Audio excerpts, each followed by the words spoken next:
Bien, aquí comenzamos entonces. Esta masterclass va a tener una dinámica un poquito distinta, si bien sí vamos a ir pasando un poquito distinta, si bien vamos a ir pasando por ciertos puntos, va a ser como más específica todavía, ¿sí? Más específica que la anterior. En este caso vamos a ir de la idea a la historia en 60 minutos y un poquito menos de 60 minutos también. Hay una frase que es muy conocida en el rubro, que es: la idea se tiene, la historia se construye. La idea se tiene, la historia se construye. Muy buenas noches, Mariela, muy buenas noches, Lucas. Bueno, y ahora sí, arrancamos porque si no, sigo saludando. Entonces, el primer punto acá es, en general se nos ocurre una idea, pero eso no significa que vamos a tener una novela, ¿sí? Que vamos a tener un relato largo. Hay que construirlo y eso realmente tiene o necesita ciertas herramientas. Entonces, si bien la idea se tiene y uno puede tener una idea de, no sé, algún espacio, algún personaje, en fin, también podemos ayudar a construir. Vamos a suponer y vamos a empezar desde el principio. No tenemos ninguna idea, tengo ganas de escribir, realmente tengo ganas de contar una historia genial. No tengo muy clara la idea, más o menos tengo. Primer tip viene por este lado. Vamos a escribir sobre un tema nuevo, algo que se nos ocurre a nosotros. ¿Cómo llegamos a esto? En inglés hay una frase que es muy cortita, pero muy efectiva, que es el what if. Es el ¿y si? ¿Qué pasaría si? Entonces, acá es donde podemos empezar a jugar. Y podemos empezar a jugar con cualquier cosa. ¿Sí? Desde algo social hasta algo absolutamente ficcional, absolutamente, no sé, de la ciencia ficción, si quieren. ¿Qué pasaría si? ¿Qué pasaría si lo que considero una regla fuera una excepción? O lo que considero una excepción fuera la regla. ¿Qué pasaría si determinado color en nuestro mundo no existiera? Estas son cosas que se me ocurren ahora. Si en nuestro mundo no existiera el color azul, si en nuestro mundo no existiera el color amarillo, si tuviéramos un dedo más en la mano, ¿qué pasaría si todos fuéramos del mismo color? ¿Qué pasaría si completa la frase? Hay 1000 frases y los invito a estar perceptivos en el día a día. ¿Qué pasaría si no existiera algo que existe? ¿Qué pasaría si existiera algo que no existe? Les digo, si van con esta frase a flor de piel, pueden sacar un montón de ideas de donde se les ocurra algo que es una excepción, que pasó por casualidad. ¿Qué pasaría si eso fuese la regla y no la excepción? A partir de acá, todas las novelas futuristas, todas las novelas, al mejor estilo Avatar, si se quiere, ¿qué pasaría si descubriéramos un mundo que flota en el espacio? ¿Qué pasaría si viviéramos en Marte? Si tuviéramos colonias viviendo en Marte. Se los abro, se los dejo. Piensen ustedes cómo termina la frase. Pero ese qué pasaría si, les juro que hizo nacer un montón de novelas, de películas, de series. Los invito a completar la frase.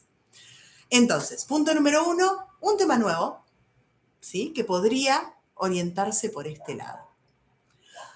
Punto número 2, hacer foco, por ejemplo, foco en un conflicto. Foco en un conflicto. Y acá les traigo, yo creo que tengo acá. Sí, acá lo tengo, la chica pájaro. La chica pájaro es una chica, ahí la tenemos, ahí la estamos viendo bien. Es una chica que huye de su casa porque tiene violencia de género, violencia intrafamiliar. El foco es el conflicto, es lo que está pasando. Y ella, ven que tiene una tela, a ella le gusta bailar en la tela, se cuelga la tela de un árbol y anida en ese árbol. Entonces, la chica pájaro es una chica que huye de su hogar para anidar en un árbol. Y acá Paula Bombara obviamente nos pone sobre la mesa un montón de temas que todos tienen que ver con ese conflicto. Lo más importante es el conflicto, no los personajes, no un personaje. Todos los personajes lo que hacen es mostrarnos lo que está bien y lo que está mal, o sea, todos los perfiles de lo que está bien y de lo que está mal para ese conflicto. Ahí la historia, digamos, gira alrededor de ese conflicto y pone sobre la mesa este tema, para que todos podamos hablar de esto. Eso es un libro eh, que se ve en secundario, en general en segundo año. ¿Sí? Se trabaja con un montón de cosas y la verdad es que para los chicos es súper importante porque entienden cómo ayudar, cómo pedir ayuda en el caso de pasar por alguna situación que no necesariamente tenga que ver con violencia intrafamiliar, pero sí con violencia en cualquier parte de su vida y de su día. Entonces les brinda un montón de herramientas y la reflexión sobre este tema es realmente buenísima. Entonces, eh, poner el foco en el conflicto del texto es una herramienta realmente importante. Vamos al número 2. ¿Me van preguntando si tienen alguna duda? Los leo, ¿eh? Los estoy leyendo todo el tiempo. Así que me preguntan cualquier cosa si tienen alguna duda. Vamos al punto número 3. Miren que estamos pasando súper rapidito. Después, en todo caso, vamos a analizar algunas otras historias. Foco en el personaje. Una historia de superación, por ejemplo, tiene puesto el foco en el personaje. Y el personaje es lo más importante. Todo el mundo ficcional, el conflicto, todo gira alrededor del arco de ese personaje. Ese personaje comienza con una configuración y termina con otra configuración. ¿Sí? Nosotros estamos, en todo caso, asistiendo a la transformación de un personaje. Y acá el ejemplo más conocido hoy por hoy, es Harry Potter. Harry Potter, que es el mago más grande del mundo, en realidad no es una historia de magia, no es una historia de ciencia ficción, ni una historia fantástica, sino una historia de superación de un chico que tenía una autoestima absolutamente destruida por un entorno que era muy negativo y que pudo ir de a poquito construyendo. Al principio le decían, vos sos el mago más grande del mundo, estás ya en la historia de la magia, y este chico no entendía nada, no podía creer lo que le estaban diciendo. Entonces, es una historia de superación. Toda la saga, todos los libros, todas las películas, hasta los parques temáticos, nacieron a partir de un personaje. Miren lo importante que es una persona escribiendo en solitario, una profesora de lengua escribiendo en solitario una historia acerca de un chico, justamente, que podría haber sido cualquiera de sus alumnos, ¿no? De un chico adolescente. ¿Vamos bien hasta acá? Hola, hola. ¿Alguna pregunta hasta acá? Vamos. Estoy yendo así como rapidito y al pie. ¿Estamos bien? Hola, Laura. Bien. Cuarto punto. Y no menos importante. Y no menos importante. ¿Qué pasaría si, en lugar de centrarme en un personaje, me centrara, por ejemplo, en una sociedad, en una civilización, en un continente, en una ciudad? ¿Alguien, ¿Alguien tiene algún ejemplo de estas cosas que estoy diciendo? Yo acá tengo un par. Por ejemplo, tengo El Señor de los Anillos. Digo como grandes clásicos, ¿no? Como grandes clásicos. El Señor de los Anillos de Tolkien, que justamente habla de la comunidad del anillo, habla de todas las civilizaciones y va incluso caracterizando cada una de ellas, ¿no? Cómo son los elfos, cómo son los humanos, va caracterizando todos los espacios donde viven y los conflictos que hay entre ellos. A ver si a alguno se le ocurre algo más. Los escucho, los leo, no los escucho. Ustedes me escuchan, yo los leo. Game of Thrones, sí, sí, sí, sí. Me encanta centrarme en algunos relatos, incluso en la atmósfera de los sucesos. Ay, qué lindo lo que decís.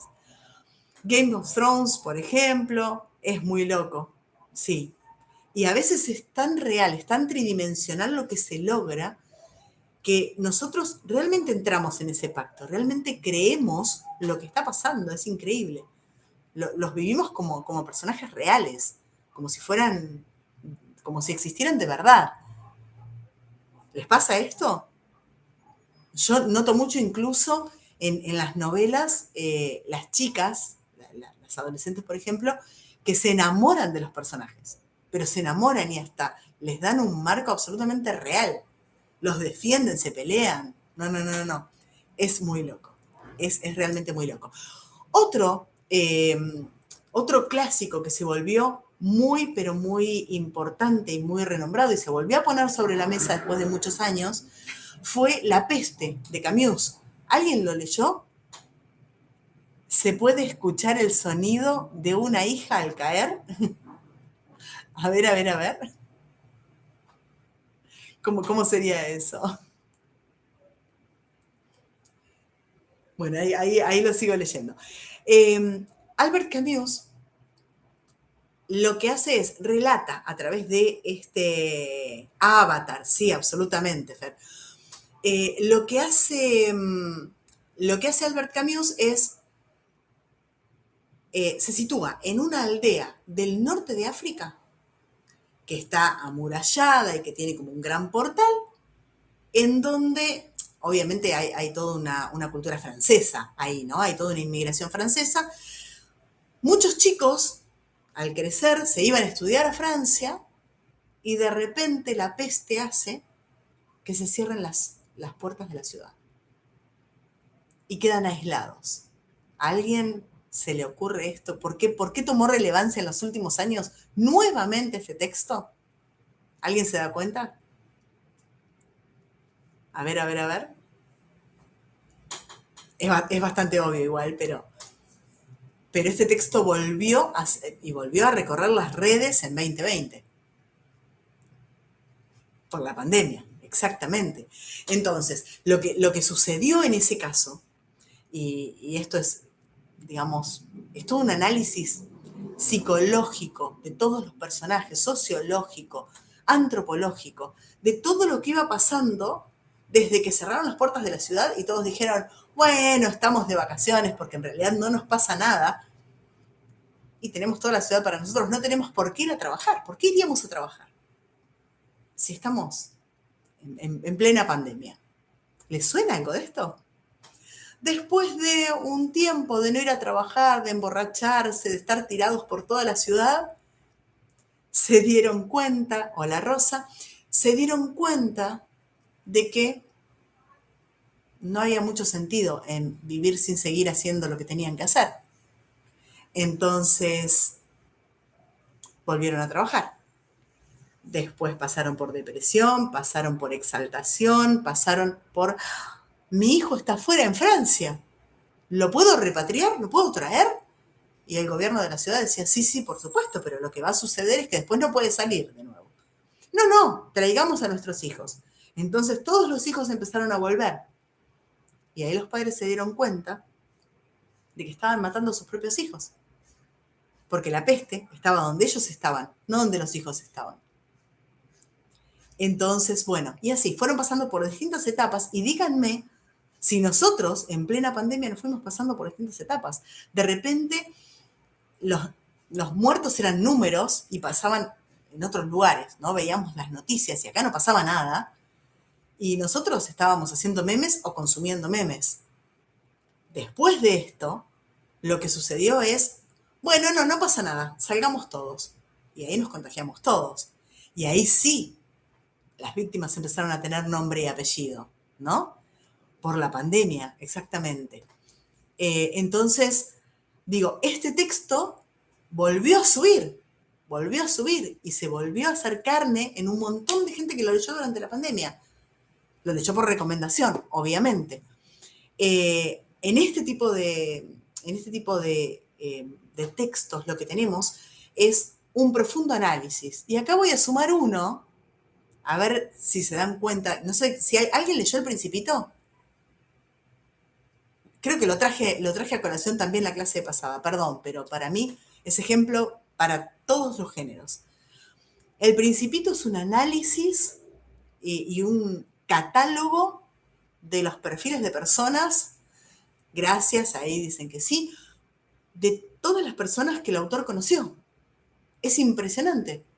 Si lo leen con ojo de adulto y no con el ojo de niño ya, van a ver que el autor empieza a hacer todo. Bueno, el Principito no sabía que en el planeta Tierra había tantos contadores, tantos reyes, tantos, y evidentemente era la gente que él tenía catalogada. Así que cuando uno hace foco en este tipo de textos, en este tipo de situaciones, el extranjero también el extranjero también de Camus tiene este tipo el personaje, ¿no? El personaje, sí, la pandemia que sufrimos.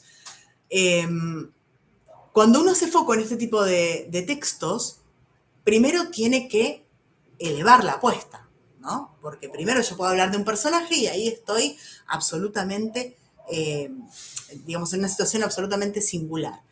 Pero cuando yo elevo esto y lo llevo a una familia, 100 años de soledad, lo llevo a una sociedad, la sociedad, la comunidad del anillo, por ejemplo, o lo llevo a nivel global, a nivel incluso más grande, porque la guerra de los mundos y este tipo de cosas, evidentemente lo que tengo que hacer es ampliar el foco y pensar a nivel masa.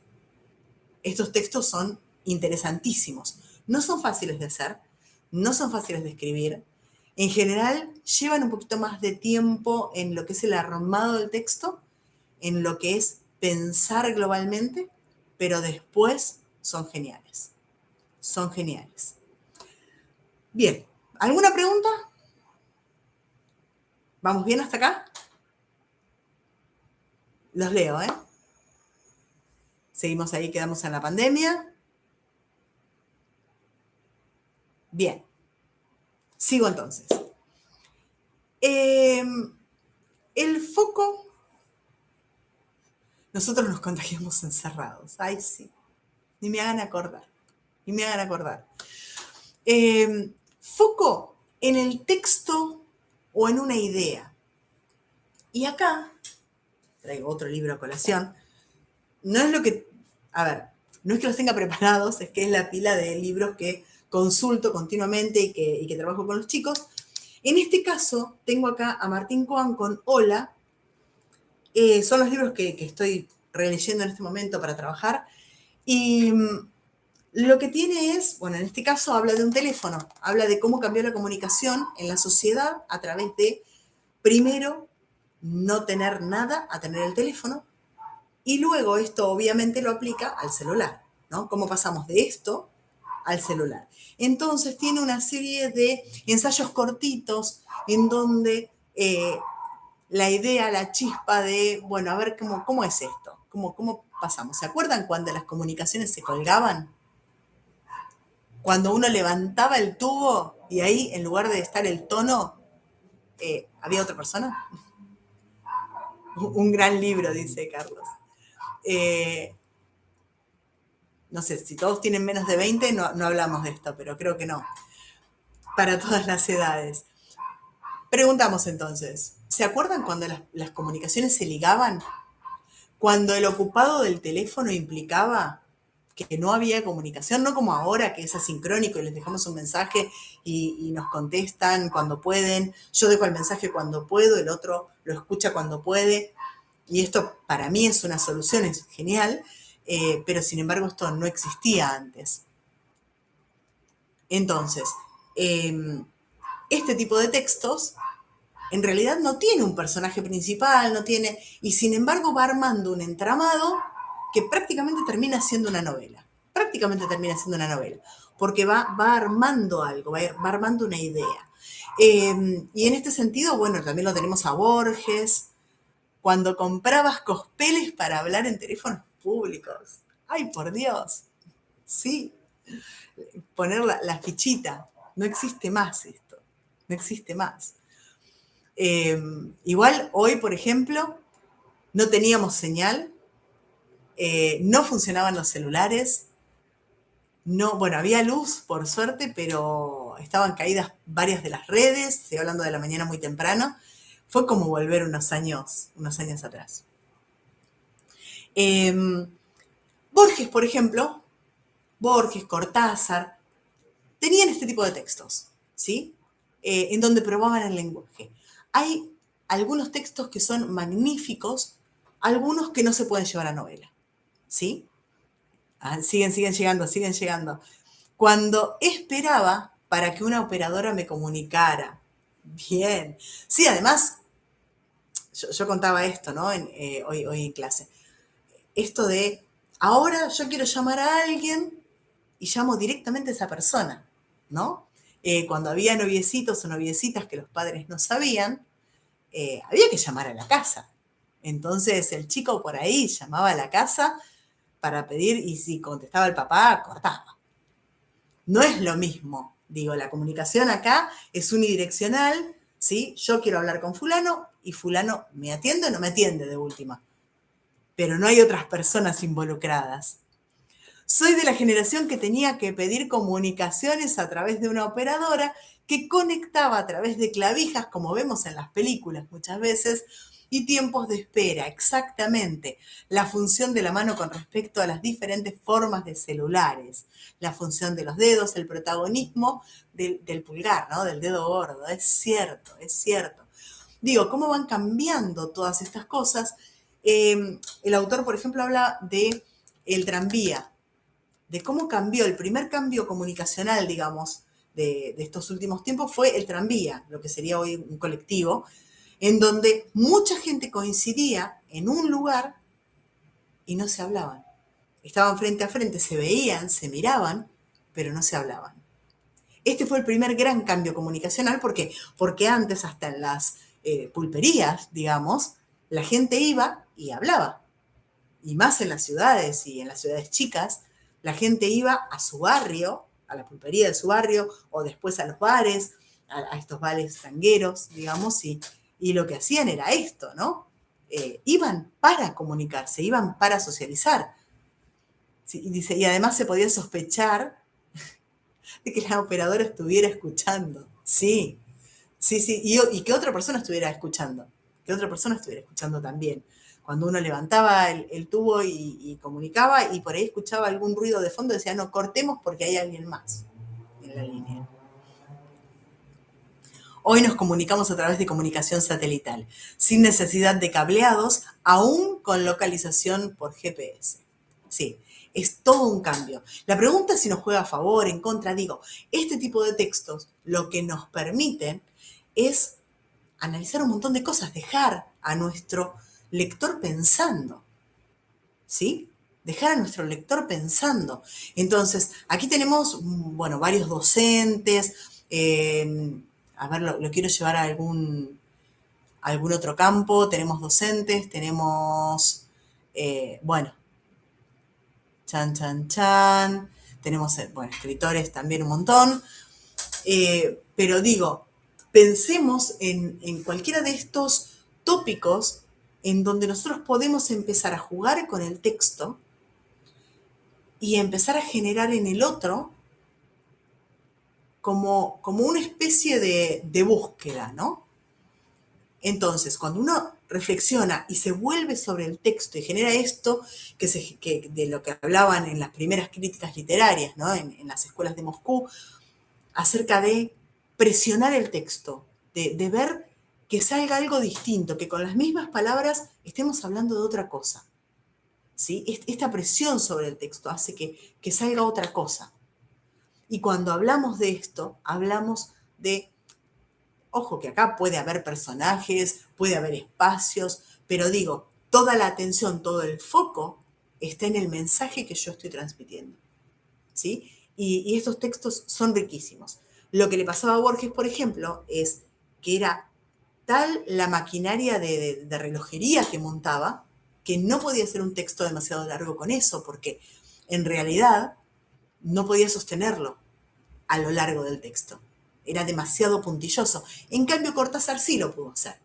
Cortázar era muy lúdico, Cortázar jugaba muchísimo, pero tenía otro tipo de juego. Entonces sí lo podía mantener, podía hacer excelentes cuentos y muy buenas novelas. Las novelas tienen otro pacto de lectura, tienen otra forma de lectura. No sé si alguien leyó Rayuela. A ver, cuéntenme. Final del juego y casa tomada. Qué lindo.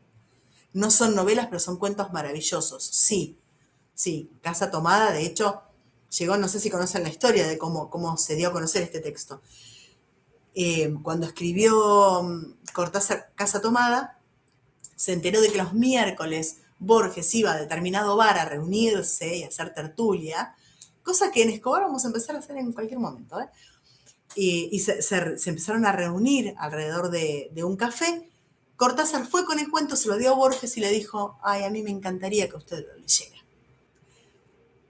Lo que le dijo Borges en ese momento fue, sí, joven, no hay ningún inconveniente, vuelva el próximo miércoles a este mismo lugar, que yo le voy a decir qué me pareció su cuento. Cuando Cortázar volvió, Borges le dijo que ya estaba publicado en la revista Sur y que había sido ilustrado por su hermana. Ya estaba publicado. O sea, tanto le gustó que ya estaba publicado. Exactamente. Amo Rayuela, dicen Juan y Sil, totalmente un genio. Lo que pasa, si no leyeron Rayuela, Luis Siconi, bienvenido Luis, sí, la comencé a leer 3 veces. Es un texto complejo, es un texto complicado, pero comiencen con algunos capítulos. Hay un capítulo, yo no me acuerdo si es el 69, el 70, por ahí nunca me acuerdo de los números. En esa parte de la novela, cada capítulo tiene un juego diferente. Un juego diferente. Por ejemplo, hay un capítulo, si alguien se acuerda de los números y me quiere ayudar, buenísimo. Yo nunca me acuerdo cada uno de los números de los capítulos. Hay uno que está escrito renglón por medio. Entonces, uno comienza la lectura en el renglón 1 y la última palabra está cortada. Cuando uno va al renglón 2, al segundo renglón, la palabra no continúa. Pero automáticamente el cerebro se da cuenta de que en el tercer renglón la palabra continúa. Entonces, automáticamente entra en el juego. Y empezamos a leer el 1, el 3, el 5, el 7. Cuando llegamos al final, no hay un punto final. Y automáticamente nos damos cuenta de que no leímos todos los renglones pares. Entonces nos vamos a leer esos y ahí termina el capítulo. Digo, esto es volver sobre el texto. Esto es generar otro pacto de lectura. Y lo que hace Cortázar en esta novela puntualmente es cambiar todo el tiempo el pacto de lectura. Porque cada capítulo tiene un pacto distinto, cada capítulo tiene una forma distinta. Hay uno, por ejemplo, es genial también, en donde se cuenta, lo que él cuenta es muy breve, es un encuentro amoroso entre un hombre y una mujer, cuenta con detalle todo lo que hacen, pero reemplaza las palabras claves por palabras inventadas. Y sin embargo, uno puede seguir perfectamente lo que está diciendo, perfectamente lo que está diciendo, entendiendo todo lo que sucede. Entonces, digo, esto es jugar con el texto, esto es este ejemplo específico, ¿no? Esto de poder todo el tiempo entablar un juego, proponer un juego al lector, como si fuese una especie de enigma, incluso si no fuese divertido, incluso si no fuera un texto experimental, nosotros podemos generar esto en el lector. Y la pregunta es, ¿qué queremos generar? ¿Queremos generar suspenso? Entonces tenemos ciertas herramientas. ¿Queremos generar terror? ¿Queremos generar terror psicológico? Entonces ya sabemos a dónde apuntar. Y el texto tiene que volverse áspero. Porque el lenguaje poético no es, oh, las nubes de no sé qué cosa. No. El texto poético es la manipulación del texto para lograr algo en el otro. Entonces la pregunta es, cuando yo voy específicamente a trabajar con el texto, ¿qué quiero lograr? ¿Quiero lograr que el otro se enamore? ¿Quiero lograr que el otro se aterrorice? ¿Quiero lograr que el otro entre en mi juego, se divierta y trate de entender por dónde voy? Todo eso está en el lenguaje. Vuelvo a repetir, todo lo anterior también, pero es donde estamos poniendo el foco. En este caso estamos poniendo el foco en el lenguaje. Estamos poniendo el foco en el mensaje. No sé si recuerdan, y si no, lo pueden ir a buscar en internet, lo que es el esquema de comunicación. Hay 2 esquemas de comunicación. El primero tiene que ver con emisor, receptor, el mensaje, el canal y demás, el código. El segundo y en eso obviamente hay funciones del lenguaje que se aplican. Y en el segundo, el de, ay, no me salió, el de Orechoni, lo que hace es amplificar eso y agregar otros componentes, como por ejemplo el ruido en la comunicación. Y con este tipo de cosas también se puede jugar un montón, un montón. Y este sería como el cuarto o el quinto, me hice un punteíto para no pasarme. Sí, foco en el texto sería el quinto elemento con el cual podemos jugar. ¿Se entendió? Este es por ahí el más complejo, lo dejé como para el final porque es el que más hay que pensar, ¿no? El que más hay que pensar. Y tenemos en un sexto lugar, a ver qué dicen antes de entrar al sexto, de Cortázar hay un poema que es de los más sublimes, Romanza de los vanos encuentros. Perdón por salirme del tema, no, bueno, cuando se trata de Cortázar lo entiendo. Y hay uno que se llama Futuro, el futuro, romance. El futuro también. Justamente él juega con todo. Él lo que dice es, sé muy bien que no estarás, y no estarás en las grandes cosas, sino empieza a mencionar todas aquellas pequeñas cosas. Hay cosas de Cortázar, busquen en YouTube, porque van a encontrar un montón de poemas y de textos breves de Cortázar en su voz. La verdad es que aplausos para los editores de Cortázar que justamente le decían esto.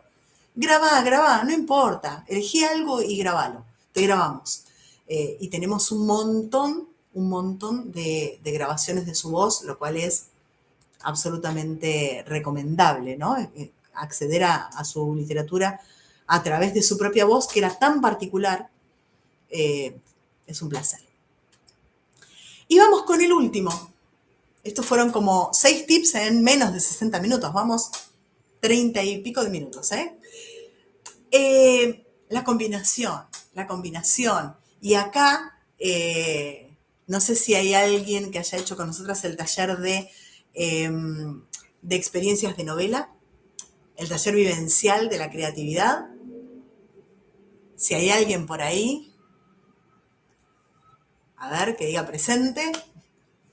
¿Por qué? Porque acá vamos a hablar de la combinación de elementos. Ahí está Miriam, por ejemplo. Moni también estaban, Moni e Iván también estaban. La combinación de ideas es algo magistral. Si nosotros tenemos una anécdota, con una anécdota no llegamos a hacer una novela.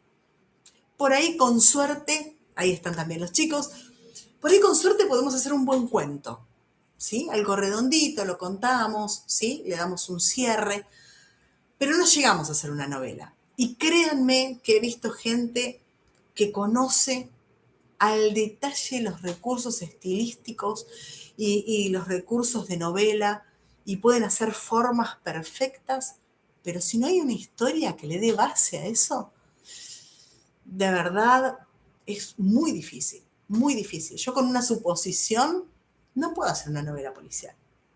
Entonces, mientras otros hacen una novela policial con la suposición de que el novio mató o pudo haber visto, yo maté a 8 personas en esa misma novela, en la misma cantidad de páginas.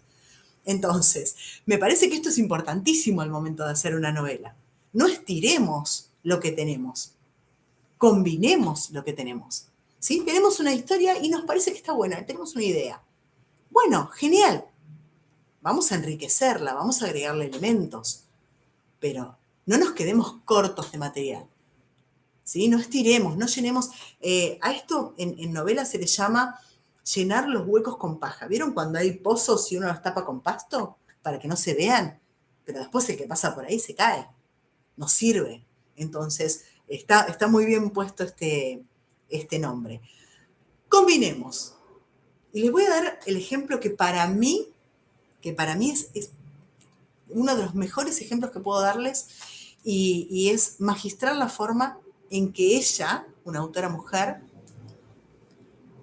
lo maneja esto.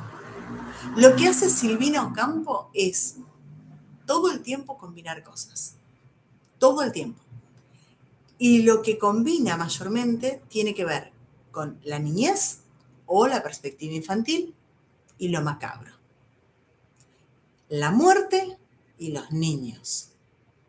Les juro que es aterrador la forma en que ella manipula el texto y manipula esta combinación de elementos que no deberían ir juntos, que no deberían, es supremo, que no deberían combinarse, es magistral. Es magistral. Ella lo que hace es contarnos a través de una perspectiva infantil un asesinato, la muerte, a ver si recuerdo algunos, algunos de los cuentos. Eh, hay Cielo de Claraboyas, por ejemplo, es una niña que ve a través de una ventana en el techo un asesinato de una niña en el piso de arriba. Estos cuentos obviamente son fantásticos porque uno se supone que la claraboya es para que entre luz, no para que se construya otro piso encima. Sin embargo, ella, desde su perspectiva infantil, intenta dilucidar, intenta interpretar qué es lo que sucede arriba, viendo solamente los pies de las personas que transitan ese suelo y a lo sumo el borde de las polleras, ¿sí? El borde de las faldas. Y a través de eso, con un montón de recursos, va construyendo una historia. Pero la que narra es una niña. Entonces es aterrador, es aterrador. Niños que han asesinado, niños que parecen diablitos o angelitos y en realidad son diablitos. ¿Sí? Juega con esto, con lo angelical y con lo demoníaco. Y lo combina de una manera que realmente genera un escozor cuando uno está leyendo. ¿Por qué? Porque justamente el texto se vuelve contra nosotros. Y esta es la gran diferencia que hay entre un audiovisual y la literatura, el texto. Porque el terror lo aportamos nosotros. Entonces, yo puedo ver algo en pantalla que me cause terror o que no me cause terror. Cuando yo lo leo, la imagen la genero yo. Y mi mente juega en mi contra todo el tiempo, rescatando justamente lo que a mí me da terror, lo que más terror me causa. No hay manera de que un texto de este estilo no me toque. No hay manera. Entonces, en otro caso, por ejemplo, la voz en el teléfono, lo que narra es un hombre que por teléfono, y acá también hay una fragmentación importante, narra que cuando era niño generó un incendio en su casa y mató a su niñera. Él quiso hacer una barrera para que la niñera no lo molestara más, porque lo estaba molestando. Entonces genera esto, ¿no? El terror, un niño que está confesando que tiene una aversión por los fósforos, porque con un fósforo generó todo el incendio que mató no solamente a su niñera, no les quiero spoilear mucho más, sino a más gente todavía. Y después tenemos, no sé, un montón, tales eran sus rostros, hay muchísimos, pero les dejo estos como para que vean, no sé, en general lo que cuenta Silvina y de lo que se vale Silvina es de la distancia entre padres e hijos, la frialdad en el trato, las institutrices, las institutrices malas, distantes, en fin, las que juegan con, las que no, pero igualmente están en medio del vínculo, digamos, ¿no? Entre los padres y los hijos, eh, la falta de madre presente en la crianza del niño, en fin, toca un montón de temas que, que hacen que la combinación de factores sea una bomba explosiva. Sea una bomba explosiva. Así que combinar para mí, y si pueden combinar más de uno de estos elementos que yo les comenté justo antes, realmente pueden tener una excelente historia. Una excelente historia. Hablé un montón. ¿Tienen ustedes alguna pregunta, algún comentario? A ver, leo por acá. Cuando mis hijos eran chicos, se los leíamos, podían elegir a qué página saltar. o la historia sin fin, qué lindo. Me falla la memoria ahí. Pero igual, cualquier cosa, digamos, la lectura de padres a hijos es invaluable, realmente. Un escritor supremo también, sí. Bueno, ahí se quedan, me gusta porque yo hablo un montón y de repente se genera como un silencio del otro lado, ¿no? ¿Están ahí? ¿Están escuchando? ¿Está quedando claro lo que digo? A ver, a ver.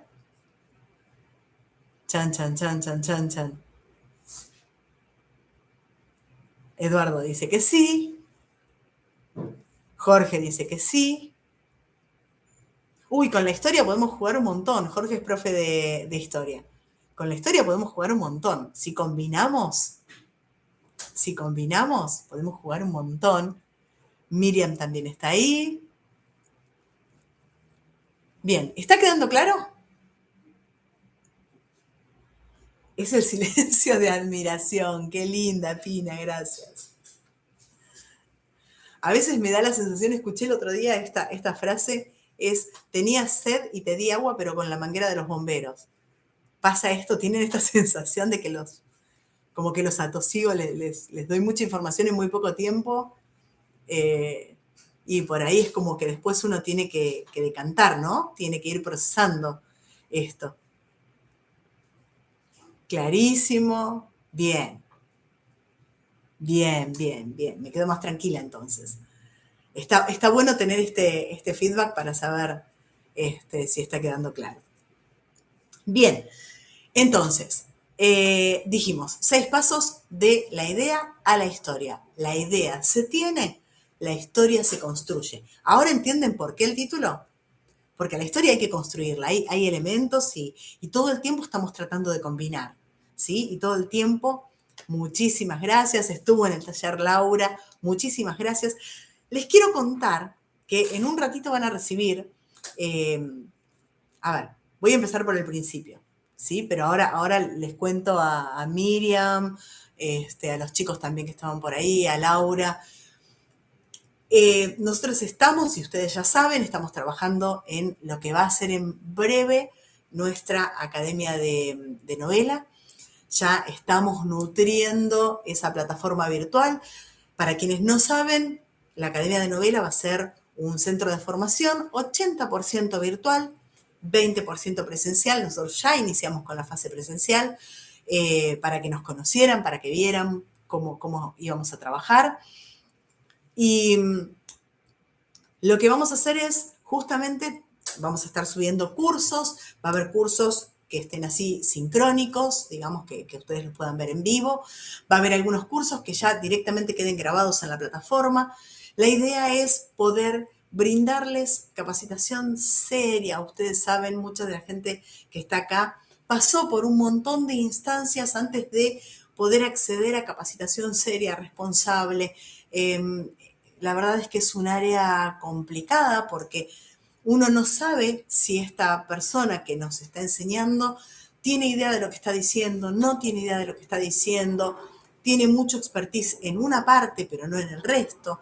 A veces uno toma talleres que parecen muy interesantes y después cuando lee libros de la persona que los dio, dice, no puede pasar esto, ¿sí? No puede ser esto que estoy leyendo. Entonces, en algún punto uno pierde un montón de tiempo y dinero en capacitaciones que por ahí no son lo que está buscando o no es la metodología que a uno le queda cómoda, en fin. Entonces, por eso vamos a hacer lo siguiente. En primer lugar, vamos a tener un montón de capacitaciones gratuitas, totalmente gratuitas, para que ustedes puedan acceder, aun cuando no tengan recursos, y esto nos parece súper importante.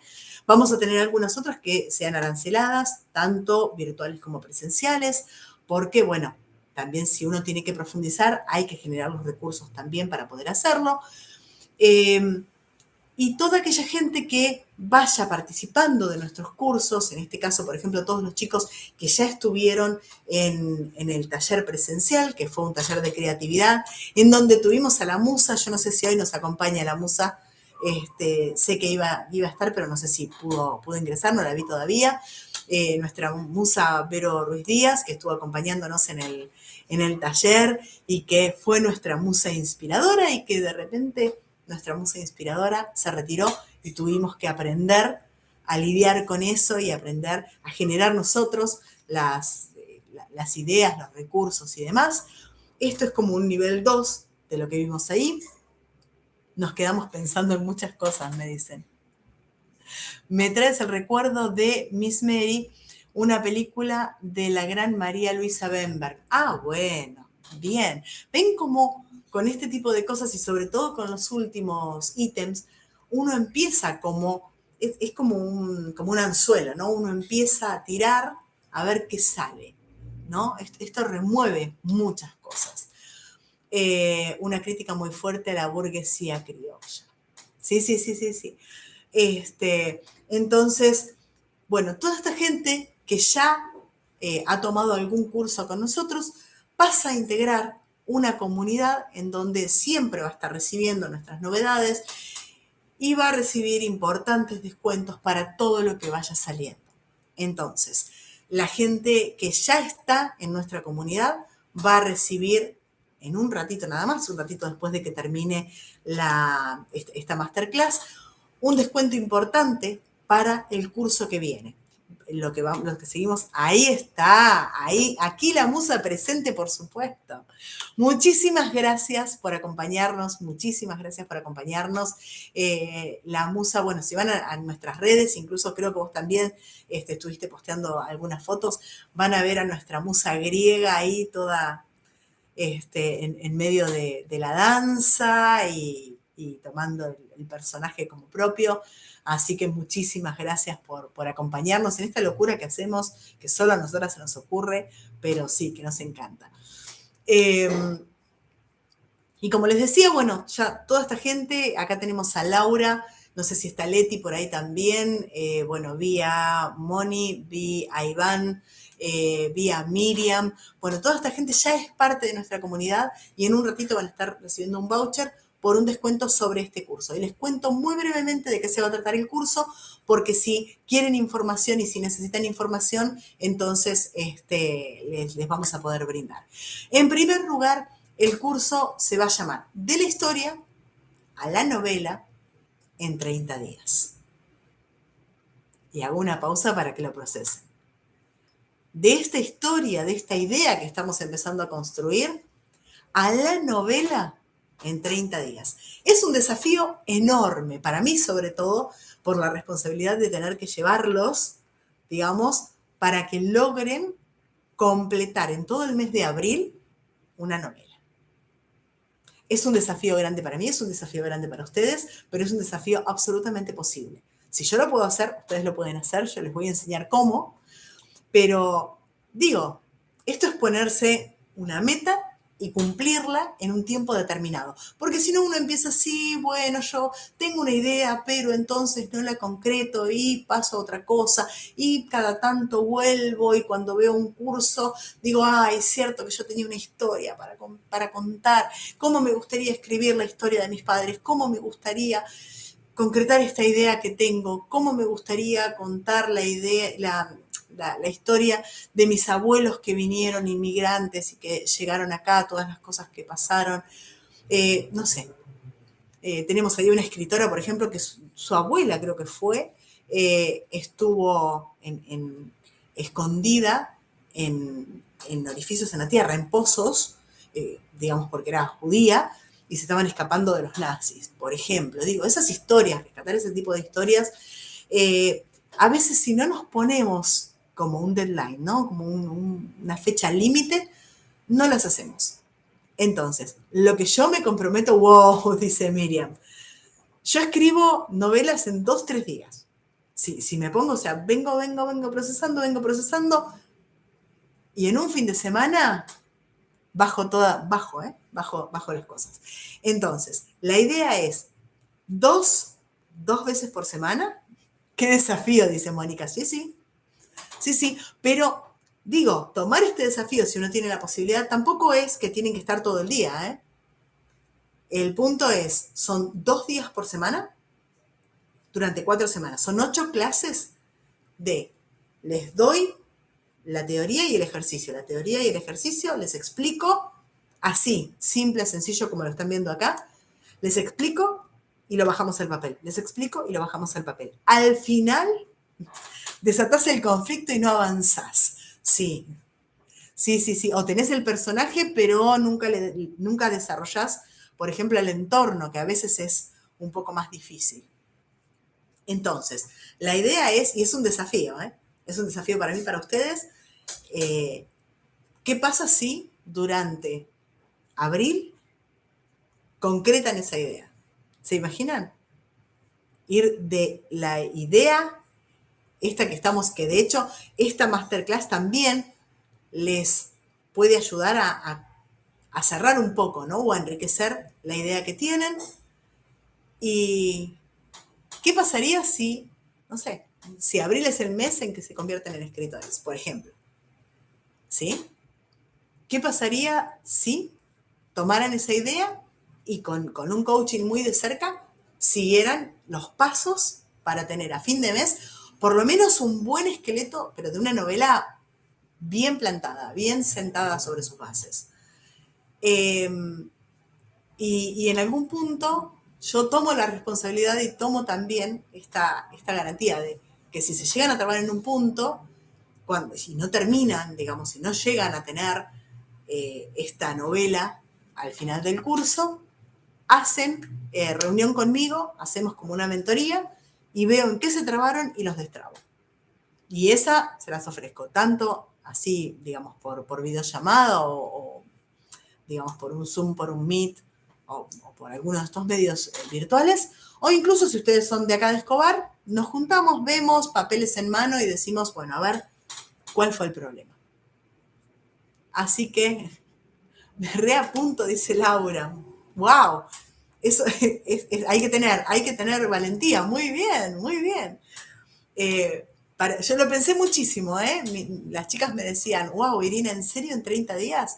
Sí, sí, porque estoy bastante segura del método, digamos, que yo tengo para escribir, es el que yo misma uso, y es algo distinto por ahí de lo que el resto, por lo menos a lo que yo tuve acceso, ofrece. Entonces, lo que yo más desarrollo es la historia, ¿sí? Después, para corregir hay tiempo, ¿sí? Después, si empezamos coartando la expresión, a mí me parece que no es el camino, ¿sí? Y me ha pasado con gente conocida, por ejemplo, a la que le han dicho, ay, la verdad es que no es creíble lo que estás escribiendo. Y si yo tengo que restringir la literatura universal a lo que es creíble, dejo a Borges, ni siquiera, porque mucho de lo que hace también, me podrían decir, ay, que la verdad es que haya todo un universo entre dos peldaños de una escalera no es creíble. Bueno, así venimos. Entonces, el desafío está hecho. En el grupo van a recibir, por el mismo link van a poder entrar después a la masterclass, a esta masterclass que va a quedar grabada en un ratito. Les voy a pasar el link nuevamente para que puedan ingresar. Y si alguno quiere y se quiere sumar a este desafío, eh, la verdad es que está bueno para poder concretar. Si alguien tiene problemas, justamente de que hace años que quiere hacer algo y no lo hace y que lo deja para el año que viene o para el mes que viene y nunca lo termina, y la verdad es que esto es como, bueno, vamos a hacerlo, vamos a ver cómo sale.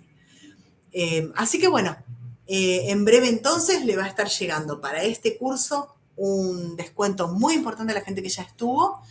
El precio para Argentina siempre es muy inferior que lo que es para el nivel global.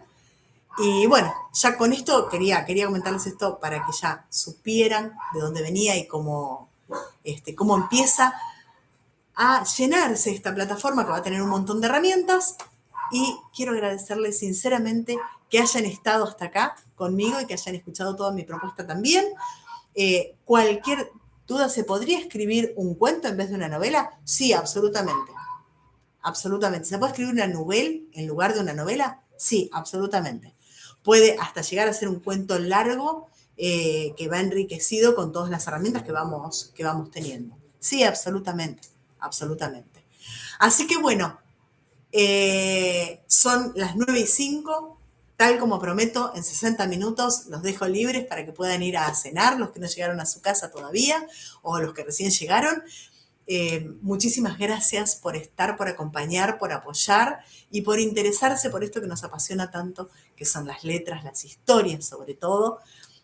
Ahí lo que dicen es muchísimas gracias. No, la verdad es que gracias a ustedes por acompañar. Para nosotros es un placer estar haciendo esto con ustedes. Gracias y nos vemos en la próxima transmisión.